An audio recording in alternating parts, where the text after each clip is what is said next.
B J ಪಿಯಿಂದ ನಾನು ಅಲ್ಲಿಂದ ಏನು ಆಚೆ ತಳ್ಳಲ್ಪಟ್ಟವನು ಅಂತ ಹೇಳಿದ್ದೀನಿ. ನಾನೇನು ಬಿ ಜೆ ಪಿ ಬಿಟ್ಟು ಬಂದವನಲ್ಲ.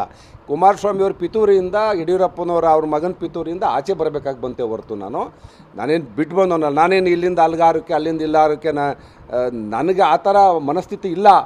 ಅನಿವಾರ್ಯವಾಗಿ ನನ್ನ ಸಂದರ್ಭ, ನನ್ನ ರಾಜಕೀಯ ಸ್ಥಿತಿ ನನ್ನನ್ನು ಆ ಥರ ಮಾಡ್ತು.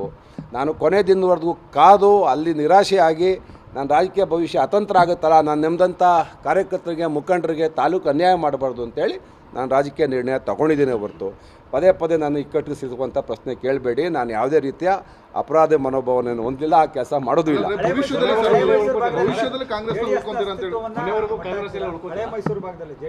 ಯಾಕಯ್ಯ ಈ ಪ್ರಶ್ನೆ ಕೇಳ್ತಾ ಇದೆಯಾ? ಸೇವೆ ಮಾಡಿಕೊಳ್ಳೋನ್ಯಾ 3.5 ವರ್ಷ ಏನಂತ ನೀನು ಹೌದಪ್ಪ. ಈಗ ನಾವು ಕಟ್ಟಿದ ಮನೆಯಲ್ಲಿ ನಮ್ಮನ್ನು ಆಚೆ ತಳ್ಳಿಬಿಟ್ರೆ ಎಲ್ಲರ ಒಂದು ಗುಡಿಸ್ಲಾಕೋಬೇಕಲ್ಲಪ್ಪ ವೆಂಕಟೇಶ್.